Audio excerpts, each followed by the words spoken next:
my dear students, welcome to our online classes. Today we are discussing about the topic concept of demand. So what is meant by demand?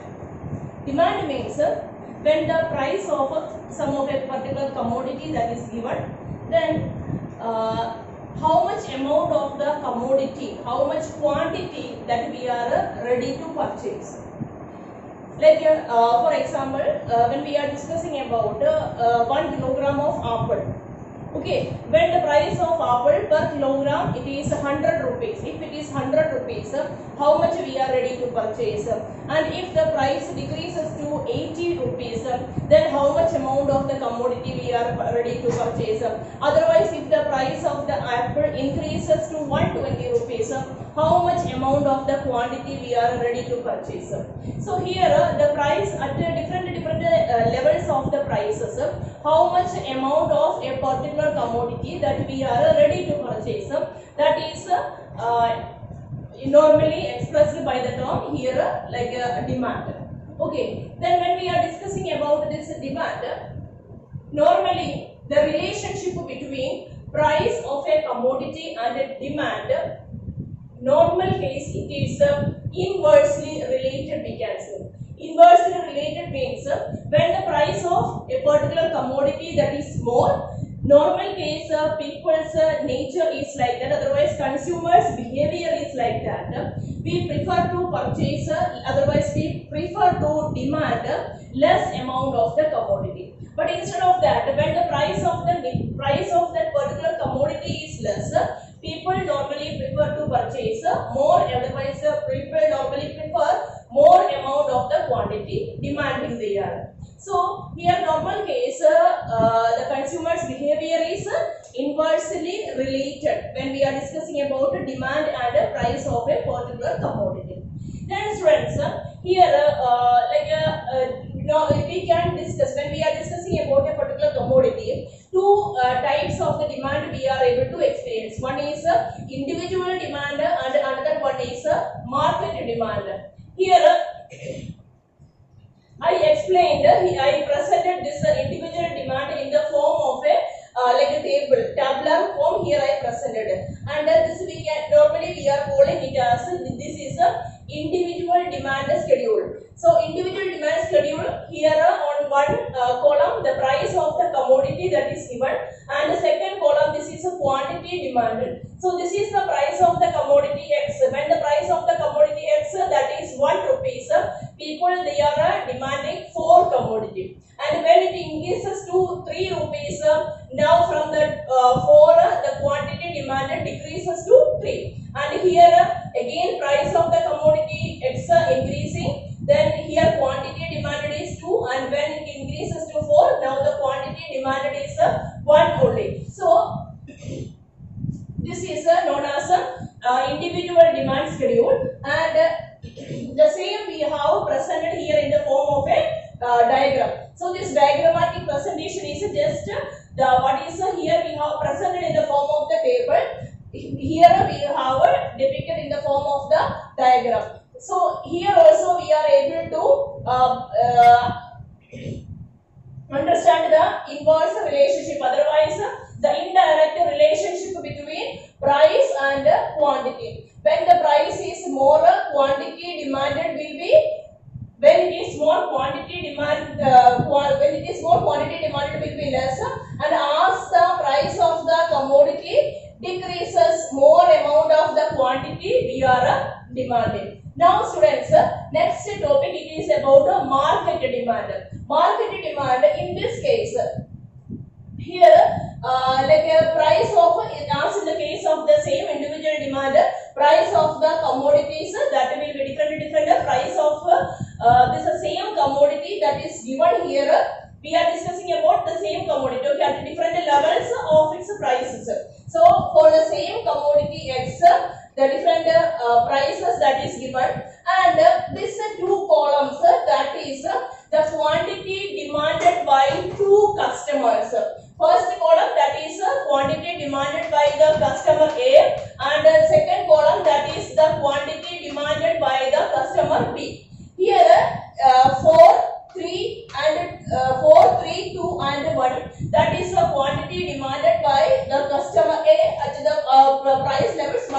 before, and here the quantity demanded by the customer B for the same commodity, that is 5, 4, 3 and 2. So here students, now for calculating the market demand, sometimes it may be 3 customers, 5 customers, or whatever it is.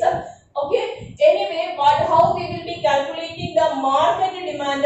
By adding the individual demand, we are calculating. Like here, when the price is 1, the quantity demanded by the customer A, it was 4, and the quantity demanded by the customer B, it was 5. So now, when the price of the commodity is 1, market demand for the same commodity, that will be 5 plus 4, that will be 9.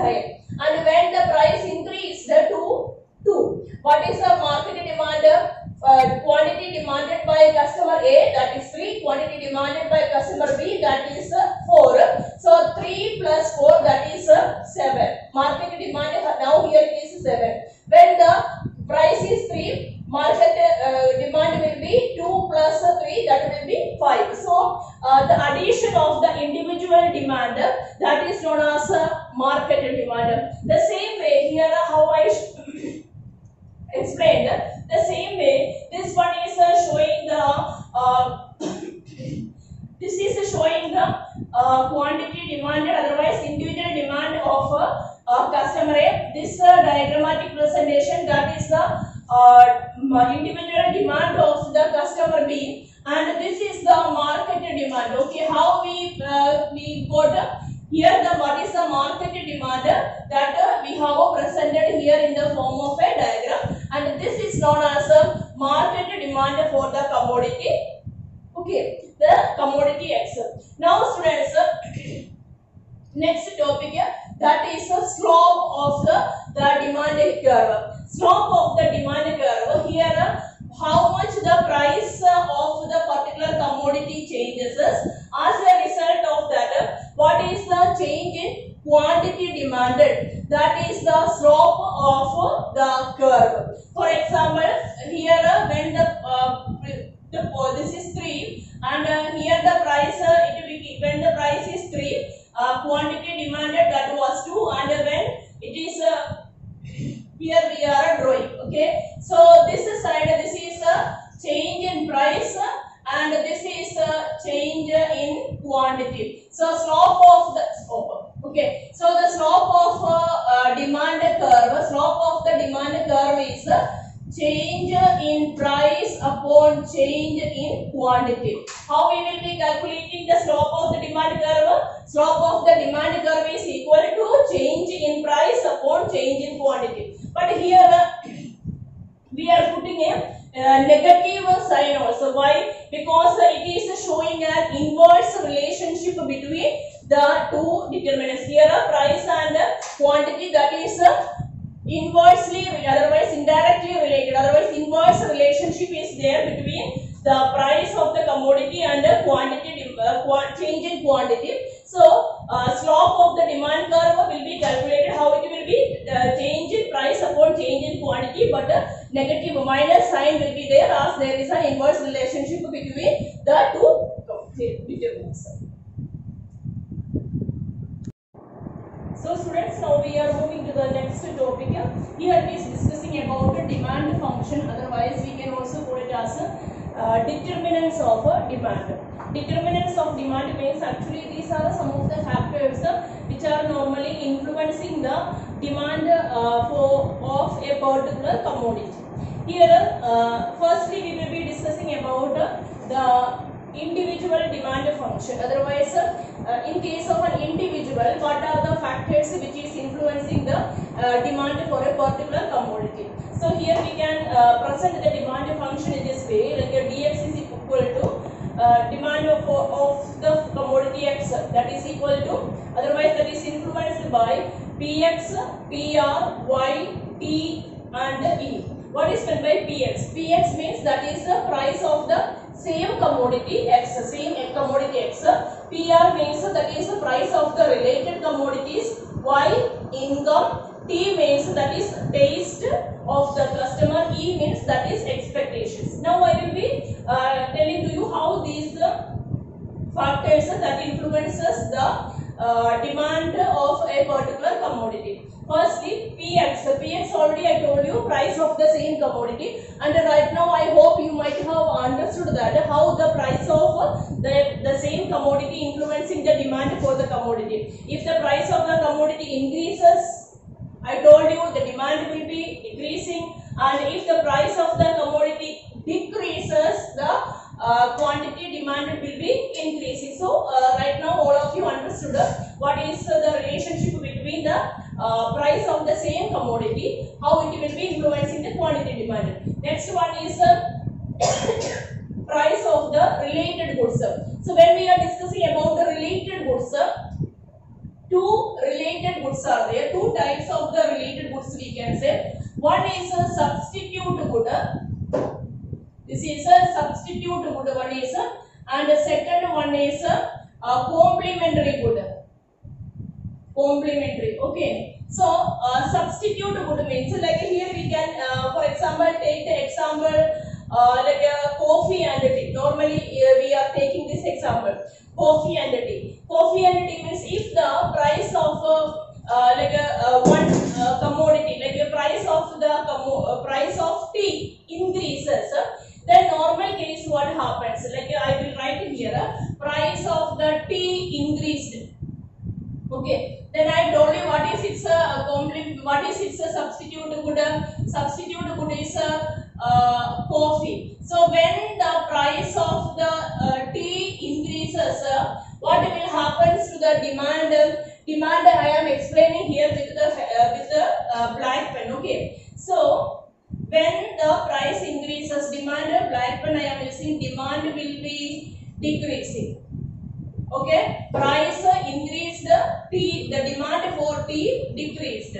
But here in the case of coffee, what was the demand, what was the price that is remaining same only, there is no change for that. Now what happens, those people who were using tea, now they also will be shifting towards coffee. Now the demand for coffee increases. Is it clear? Is it, are you able to see this? Okay. So what is here I said, when the price of the substitute good increases, what happens? When the price of the substitute good increases, the demand for other good that will be increasing.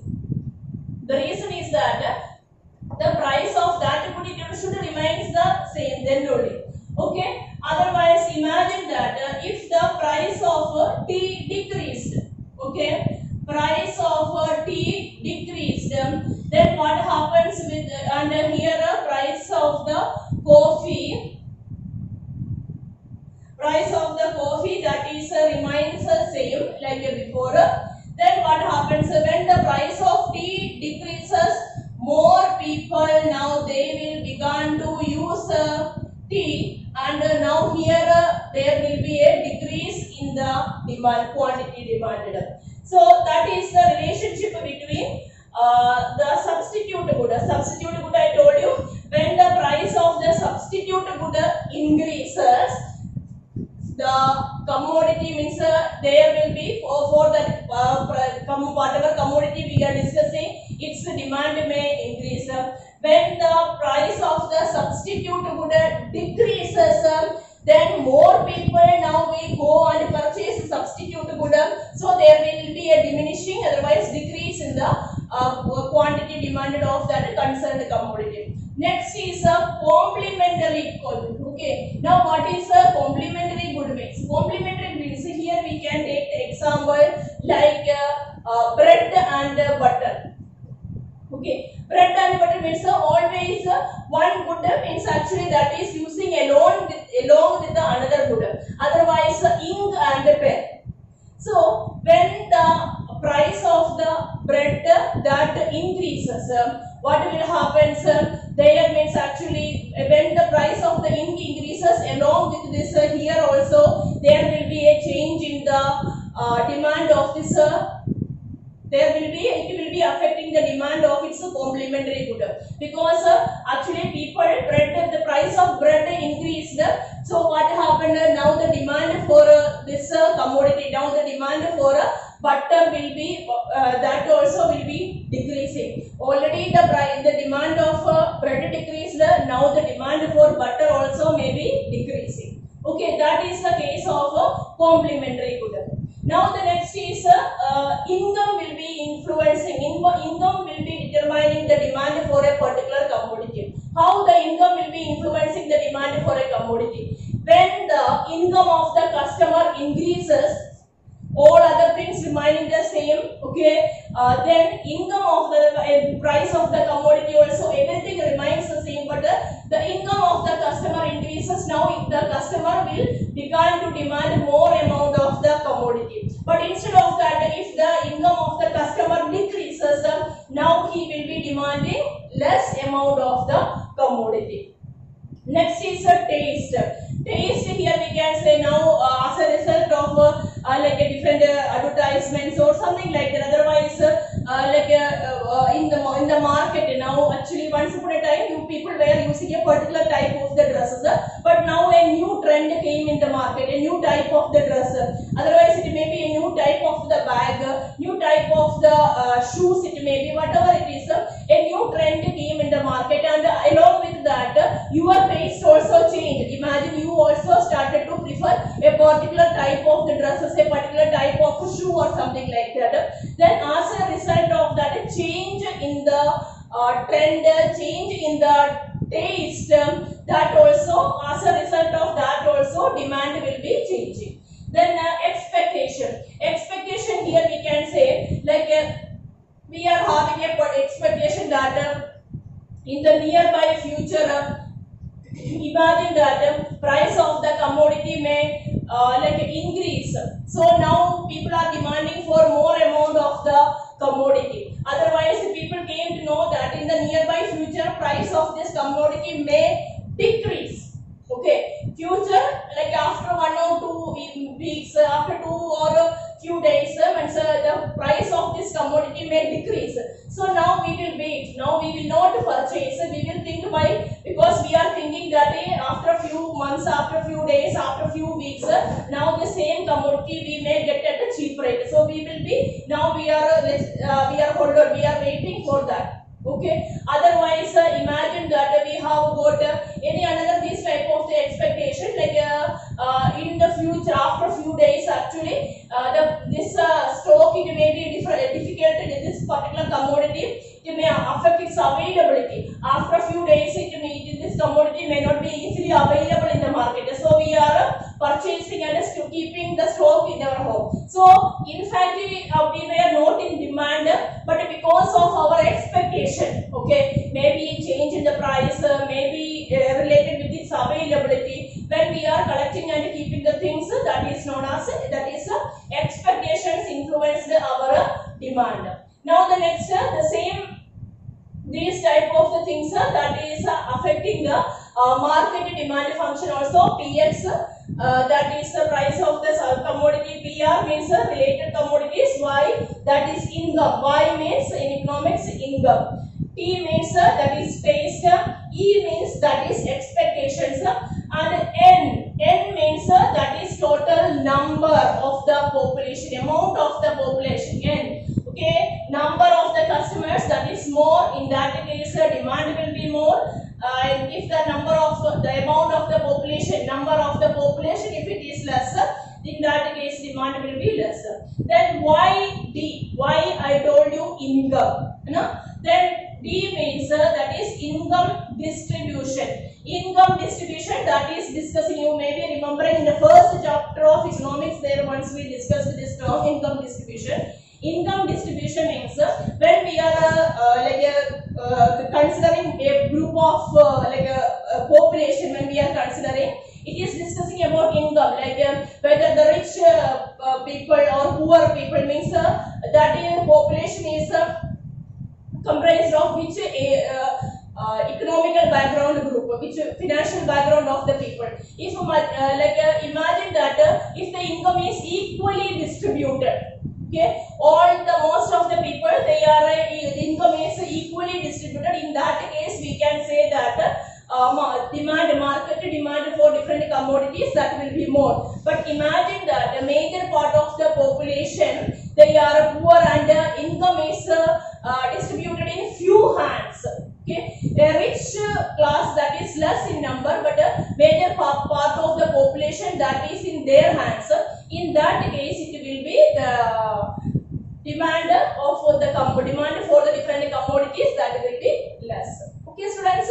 So here once again, PX, PR, like a PX means price of the same commodity. PR, actually this you should know very well. Substitute good. Substitute means I told you two things we are considering as a substitute, like tea and coffee. When the demand for one, like a substitute increases, then in that case, as a result of that, its substitute, its demand increases. How? Like I told you, price of tea increasing. So then as a result of that, the same commodities demand will be decreasing. But when the price of tea increases, its substitute good, its demand increases. But in the case of complementary good, it is opposite. When the price of butter increases, then the demand for the bread also decreases. Already the demand for butter decreases, along with that complementary good, its demand also decreases. Okay, students.